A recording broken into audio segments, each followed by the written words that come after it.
Hello दोस्तों, स्वागत है आपका अपना यूट्यूब चैनल मैथमार्ग में। दोस्तों, आज हम लोग एनटीपीसी का जो प्रीवियस एग्जाम में जो सवाल पूछा था उसको आज हम लोग हल करेंगे।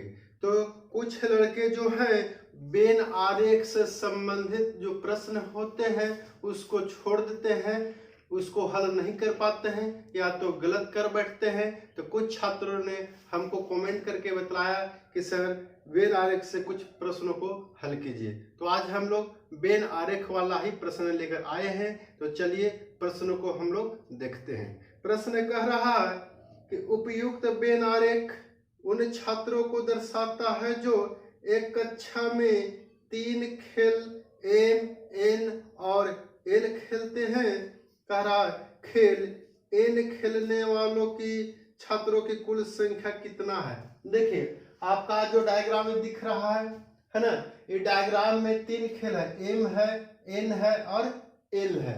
यहाँ पर दिया हुआ इस घर में दिख रहे 11 है, यहाँ 41 है, यहाँ 18 है, यहाँ बीच में 8 है, यहाँ 9 है, यहाँ 7 है और बीच सेंटर में दिख रहा है 6 दिख रहा है।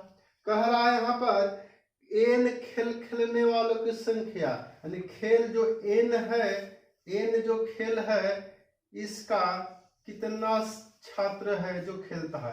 खेल एन खेलने वाले की बात कहा है। देखिए तो एन बॉक्स में चलेंगे, एन बॉक्स में कितना है तो आपका ये जो सर्कल दिख रहा है पूरा, ये पूरा आपका एन है। तो एन में कितना हो गया तो यहां से शुरू करें 41 है ना, प्लस आगे चलेंगे तो 9 मिलेगा तो 9 जोड़ देंगे, प्लस आगे चलेंगे तो 6 मिलेगा तो 6 जोड़ देंगे, प्लस अब आगे चलेंगे तो 8 मिलेगा, 8 को जोड़ देंगे, है ना।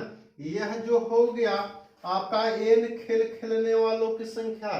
प्रश्न में यही पूछा कि खेल एन खेलने वाले छात्रों की कुल संख्या, तो सभी को जोड़ दीजिए। 41 और 9 50, 50 और 6 56, 56 और 8 कर देंगे तो 8 6 14 कितना हो गया 64 हो जाएगा। यानी 64 छात्र ऐसे हैं जो कि खेल एन खेल खेलते हैं। ऑप्शन में देखेंगे, ऑप्शन नंबर बी। देखिए इसी तरह का एक और प्रश्न आया है जो कि हूबहू इसी तरह का है। उसमें कह रहा है कि उपयुक्त बेन आरेख उन छात्रों को दर्शाता है जो एक कक्षा में 3 खेल खेलते हैं, एम, एन और एल। तो कह रहा है कि खेल एम खेलने वालों छात्रों की कुल संख्या कितना है। देखिए पिछले सवाल में हम लोग देखा एन के बारे में पूछा था, यानी खेल एन कितना खेलता है। इस प्रश्न में क्या दिया है कि एम खेल खेलने वालों की कुल संख्या कितना है। तो एम खेल खेलने वाले की कुल संख्या कितना होगा। तो देखिए एम जो सर्किल है पूरा, इसमें चलेंगे हम लोग कि एम कुल कितना खेल रहा है। तो देखिए यहां से शुरू करेंगे तो 11 है, प्लस आगे चलते इस सर्किल में तो 8 है तो 8 कर लेंगे, प्लस आगे सर्किल में चलेंगे तो 6 है 6 कर लेंगे, प्लस वो आगे चलेंगे तो 7 है। यानी इतना जो है एम खेल खेलता है, सभी को हम जोड़ लेंगे, हमको एम खेल का कुल छात्र निकल जाएगा। देखिए 11 8 19 होता है, 19 और 6 25 होता है और 25 7 32 होगा। यानी 32 छात्र जो है कुल हमको खेल एम खेलता है। तो ऑप्शन में देखेंगे, ऑप्शन नंबर सी। अगला प्रश्न कह रहा है कि उपयुक्त वेन डायग्राम एक कक्षा में 3 खेल एम, एन और एल खेलने वाले छात्रों को दर्शाता है। कह रहा है कक्षा में छात्रों की कुल संख्या है। देखिए इस प्रश्न में छात्रों की कुल संख्या पूछा है। देखिए कुल संख्या कितना हो जाएगा, कुल संख्या कक्षा में कितना है।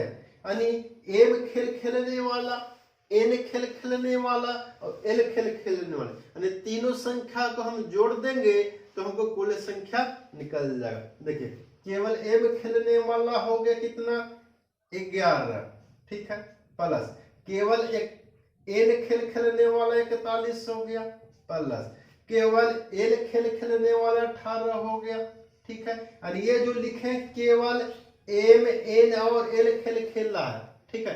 अब दो दो वाला लेके चलेंगे, यानी ये जो वाट है ये एम और एन दोनों खेल रहा है तो वाट हो जाएगा प्लस 9 जो है ये एन और एल दोनों खेल रहा है तो प्लस 9 हो गया, प्लस ये 7 जो लेंगे यह जो है एम और एल दोनों खेला है तो प्लस 7 कर लेंगे, ठीक है। और 6 जो है एम एन और एल तीनों खेला है तो तीनों खेलने वाले की संख्या हो गए 6। देखिए हमको केवल एक खेलने वाला, दो खेलने वाला और तीनों खेलने वाला सभी को योग कर देंगे तो कुल छात्रों की संख्या निकल जाएगा।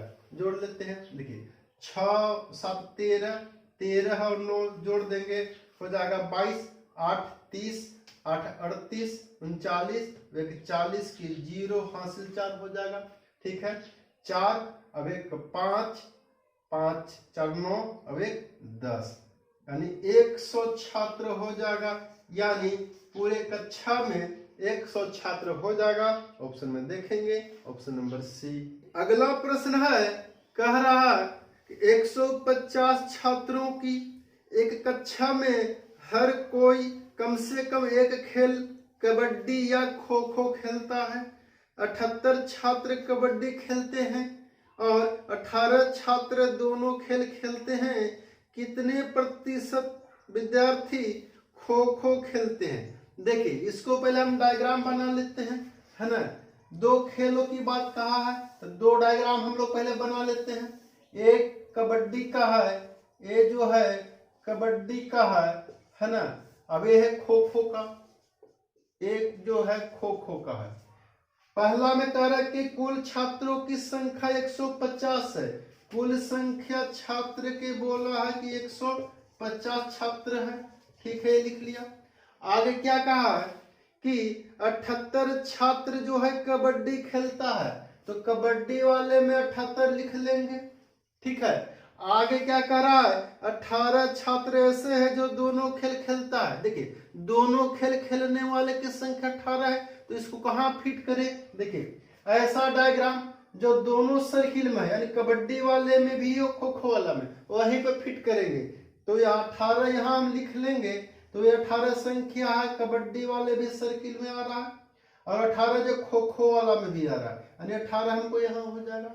अब कह रहा है कि कितने छात्र ऐसे हैं जो खो खो खेलते हैं, तो देखो खो खो वाला कितना है 100 निकालेंगे।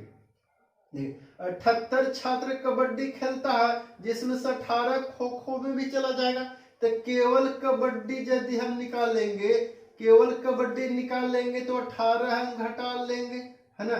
तो केवल कबड्डी के बाद होगा तो 78 में से 18 चला जाएगा तो कितना होगा, 8 में से 8 गया 0 और 7 में से गया 6, यानी केवल कबड्डी यदि कहेगा तो 60 छात्र हो जाएगा।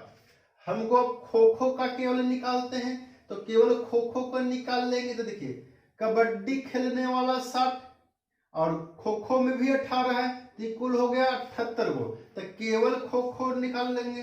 केवल खो खो कितना हो जाएगा, कितना हो जाएगा टोटल तो 150 है।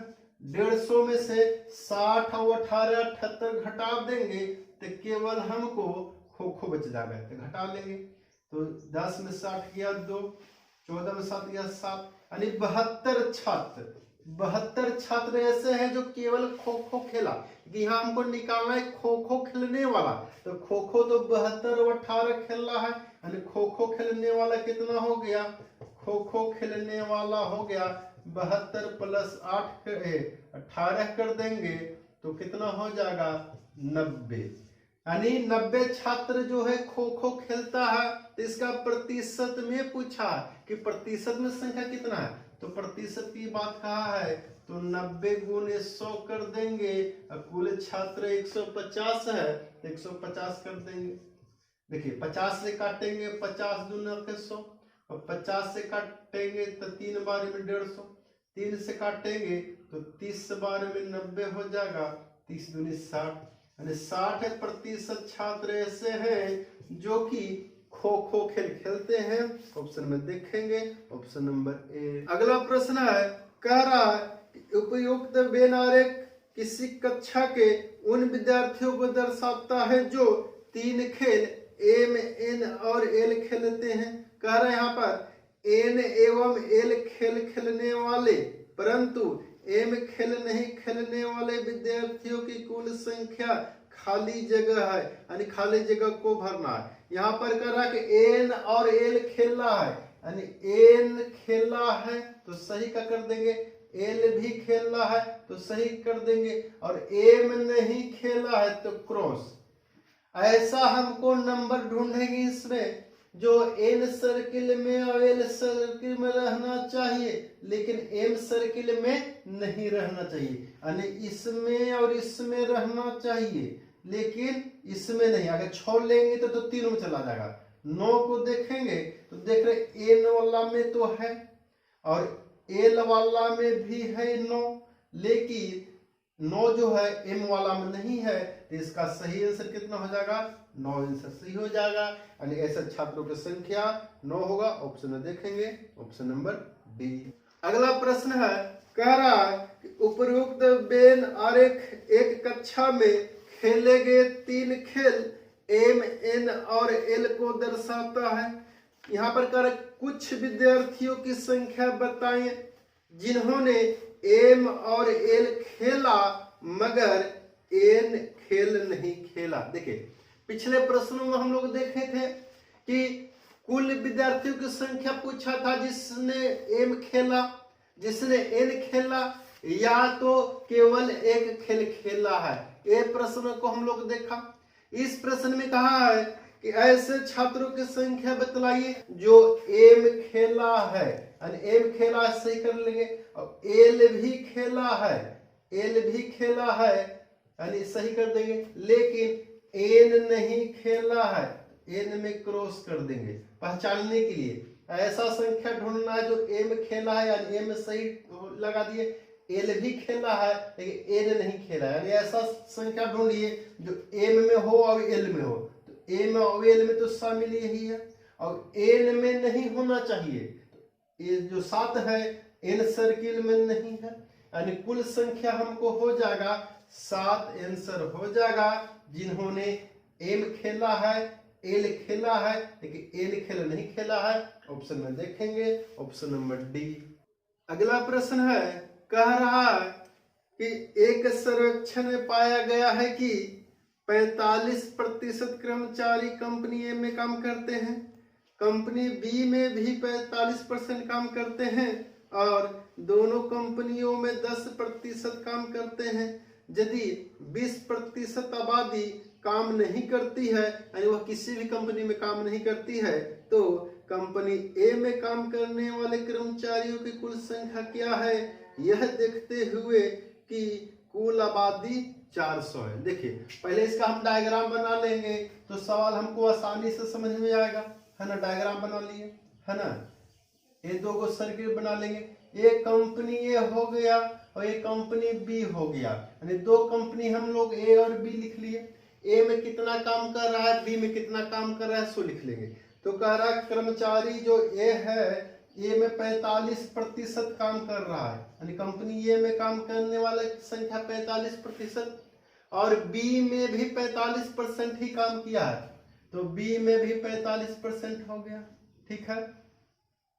आगे कहा है कि 10% जो है दोनों कंपनी में काम करता है, यानी 10% कर्मचारी ऐसे हैं जो ए में भी है और बी में भी है, तो इसमें हो जाएगा 10%। ठीक है। तो देखिए 45% ए में है, तो जो 10% है जो बी में भी चला गया, तो केवल ए में हम निकालेंगे, केवल ए में पूछेगा कितना परसेंट होगा, तो 45 है इसमें और 10 इसमें चला गया, तो केवल बच जाएगा 35%, यानी घट जाएगा 10, यानी केवल ए में काम करने वाला की संख्या हो जाएगा 35%। ठीक उसी तरह बी में 45% कर्मचारी दिख रहा, लेकिन 10% कर्मचारी जो ए में भी काम कर रहा, तो केवल बी में कितना हो जाएगा, तो केवल बी में बात कहेगा तो बी में तो कुल 45 है, तो 10% ए में चला गया तो केवल इसमें बचेगा, तो 45 में से 10 घटा लेंगे तो 35%,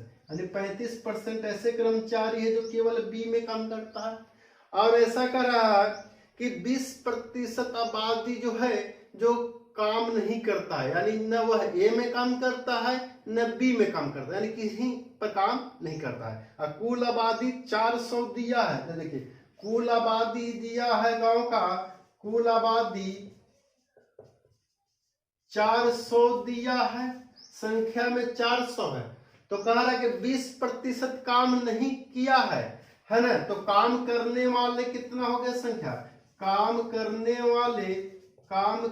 वाले कितना हो गया, तो 20% काम जो है नहीं किया है, तो 80% जो है काम करेगा, क्योंकि कुल संख्या होता है 100, 20% नहीं किया तो काट दिए, तो सही काम किया है तो 80% हो गया। तो 80% निकाल देंगे, काम किया है 400 में, तो 400 बटा 100, 2 0 से 2 0 कट गया, 8 चौके 32, यानी 320 कर्मचारी काम किया है, जो ए में या तो बी में या तो दोनों में। तो हमको सवाल क्या पूछा है कि ए में काम करने वाले की संख्या क्या है, ए में काम करने वाले की संख्या, यहाँ देखिए ए में काम करने वाले की संख्या कितना होगा, तो टोटल 320 आदमी काम किया है, तो ए में क्या परसेंट है, तो 45% ए में किया है, तो यहाँ 45 बट्टा में 100 कर दीजिए, 1 के 0 से 1 0 यहाँ कट जाएगा, 5 9 45, 5 दूनी 10, 2 से काटेंगे 16 बार में, 16 9 44, 144 कर्मचारी जो है ए में काम किया है, ऑप्शन में देखेंगे ऑप्शन नंबर सी। अगला वेन आरेख वाला सवाल क्या कह रहा है कि उपयुक्त वेन आलेख विद्यार्थियों द्वारा एक कक्षा में खेले गए 3 खेलों एम एन और एल को दर्शाता है। यहाँ पर देख रहे हैं आप। उसके बाद कहा है कुल विद्यार्थी जिन्होंने केवल एक खेल खेला है। पिछले सवाल में हम लोग देखा कि कुल छात्रों की संख्या पूछ रहा था जिसमें एम खेला था या तो एन खेला था, लेकिन इस प्रश्न में क्या दिया है, वैसे छात्र की संख्या जिन्होंने केवल एक खेल खेला है। देखिए यहाँ पर ऐसे लिखेंगे जिन्होंने केवल एक खेल खेला है।